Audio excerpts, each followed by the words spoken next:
Hola, ¿qué tal? Y bienvenidos a mi canal. Mi nombre es Valeska y bueno, básicamente este año me decidí comenzar a hacer mis propios videos que en general van a ser sobre algún suceso, mito o caso interesante que haya pasado en la historia. Así que bueno, vamos a comenzar con el primer video, que será sobre la historia de la maldición de Tutankamón.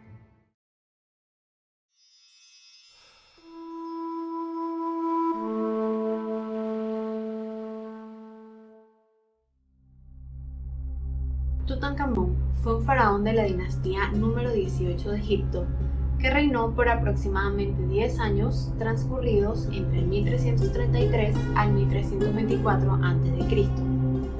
La familia y la ascendencia de Tutankamón es un poco confusa.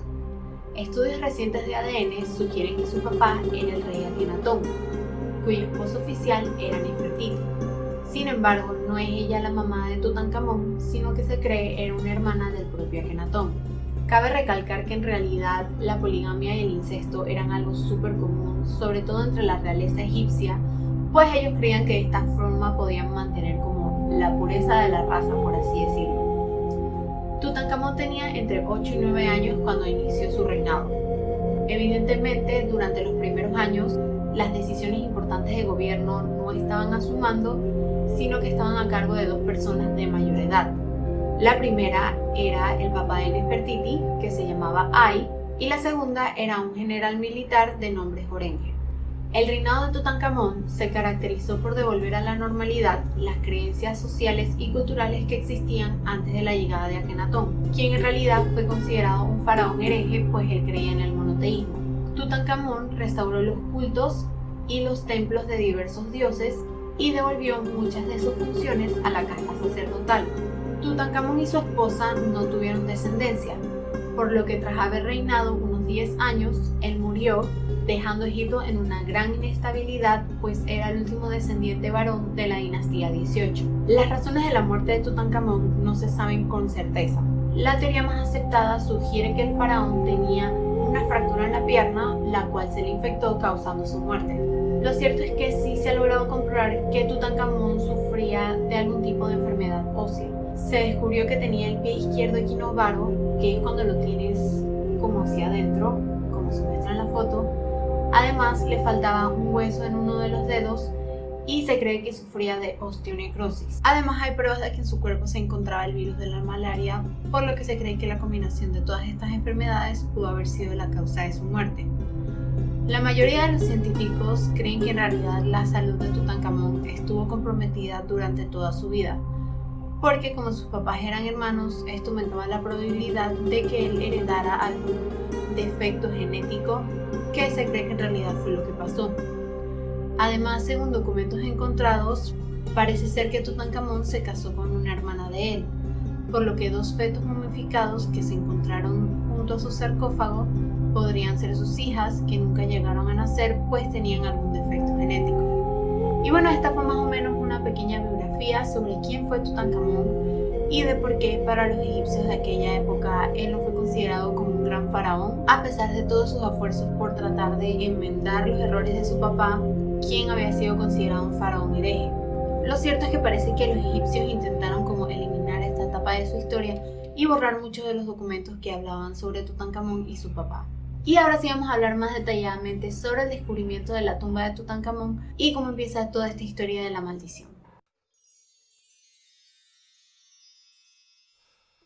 El descubrimiento de la tumba de Tutankamón ocurrió el 4 de noviembre de 1922, cuando un grupo de búsqueda liderado por el arqueólogo inglés Howard Carter descubrieron en el Valle de los Reyes de Egipto una entrada hacia una tumba antigua. Dicha búsqueda fue financiada por el aristócrata inglés Lord Carnarvon, quien era un fanático de la egiptología y lo suficientemente rico como para financiar los trabajos de un joven arqueólogo. Así, unas semanas luego de haber recibido un telegrama de Carter, Lord Carnarvon y su hija Lady Evelyn llegaron a Egipto. Los trabajos de excavación y limpieza de la tumba fueron bastante laboriosos, pero finalmente el 26 de noviembre la tumba fue oficialmente abierta. En menos de un mes el sitio comenzó a atraer visitantes de todas partes del mundo, e incluso fue incluido en los itinerarios de los tours más caros de Egipto. Tras la primera puerta de la tumba se encontraban una gran cantidad de objetos.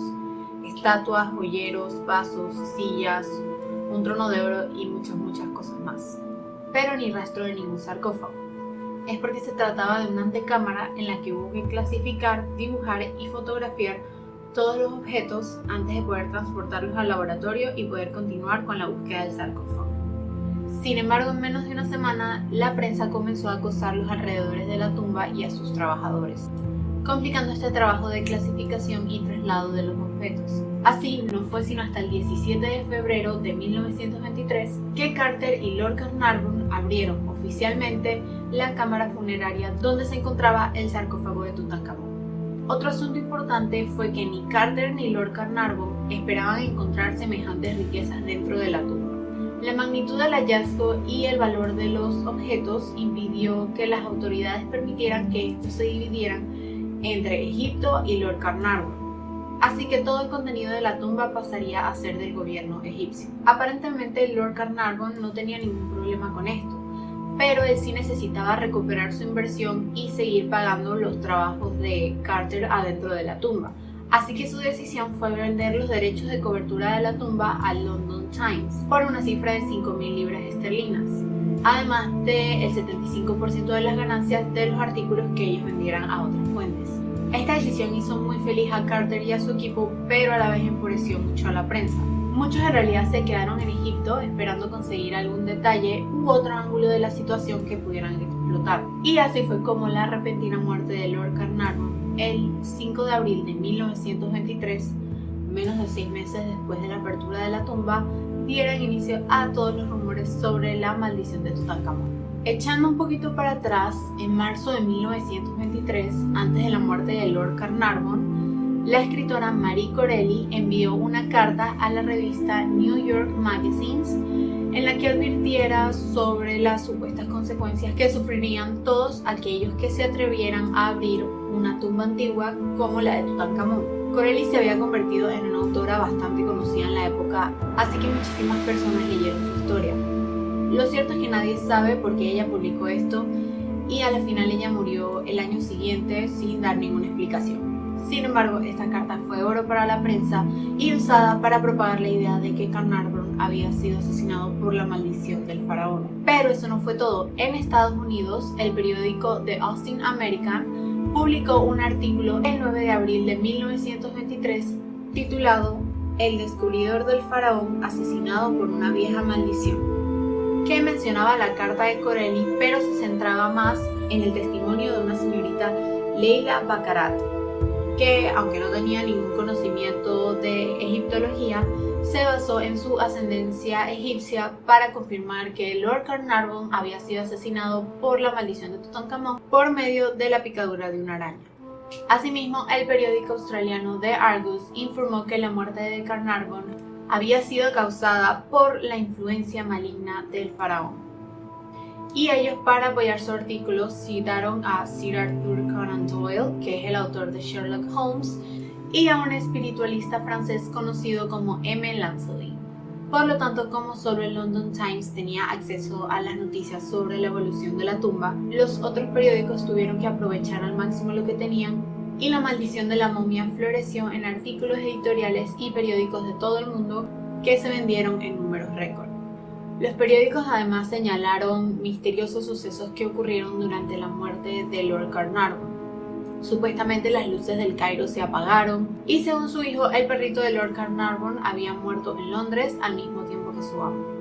Rápidamente, cualquier persona que muriera y que tuviera alguna pequeña relación con la tumba era vinculado a la maldición. Por ejemplo, George J. Gould, quien había visitado la tumba, murió un mes después que Carnarvon. En julio de 1923, el príncipe egipcio Bey fue asesinado en Londres por su esposa y su muerte también se le atribuyó a la maldición. El medio hermano de Carnarvon también murió en septiembre del mismo año y, a pesar de que ya tenía problemas de salud desde hace mucho tiempo, su muerte fue atribuida a la maldición.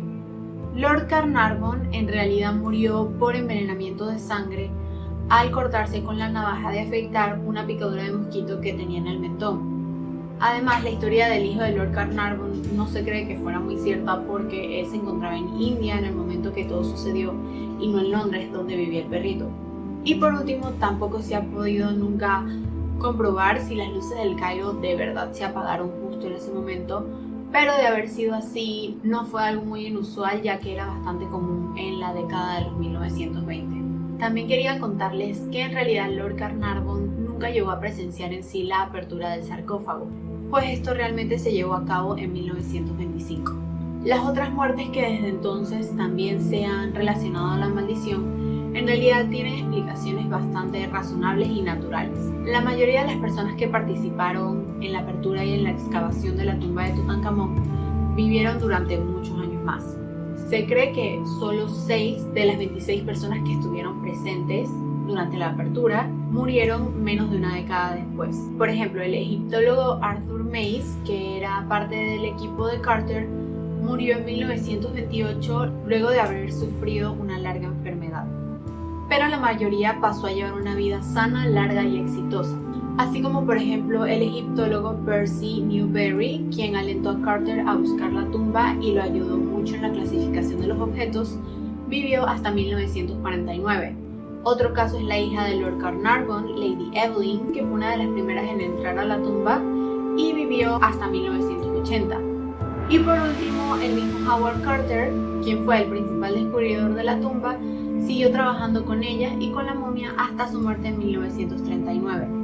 Existe un rumor que dice que fue el mismo Howard Carter quien inició las historias sobre la maldición como para mantener alejados a los ladrones, a los chismosos y a todas aquellas personas que pudieran entrometerse en su trabajo. Sin embargo, en realidad él nunca aceptó esto, pero sí es cierto que le gustaba la idea de que la gente como que tuviera miedo a acercarse porque así él podía trabajar en paz. No hay duda de que los egipcios sí estaban muy interesados en la vida después de la muerte e incluso guardaban grandes provisiones para continuar su viaje al más allá. Lo cierto es que, verdad o no, la maldición sirvió para que un faraón de segunda clase y de un periodo decadente se convirtiera en el faraón más conocido y famoso de todos los tiempos. Así que no sé qué piensen ustedes, ¿creen que la maldición es real o no? Yo personalmente creo que sí fue una invención de los medios, que en realidad, como era algo bastante interesante y misterioso, se propagó súper rápido. Digo, hasta hoy en día todavía nos gusta ver las películas de la maldición de la momia y todas esas cosas, pero al fin y al cabo yo personalmente creo que no fue real. Y bueno, esa fue la historia de la maldición de Tutankamón. Gracias por ver el video, de verdad espero que les haya gustado. Y si es así, recuerden que pueden darle like, compartirlo y suscribirse para que no se pierdan los próximos videos que voy a estar subiendo, que siempre va a ser como de alguna historia, misterio o caso nuevo e interesante. Espero que estén súper bien y nos vemos en el próximo video.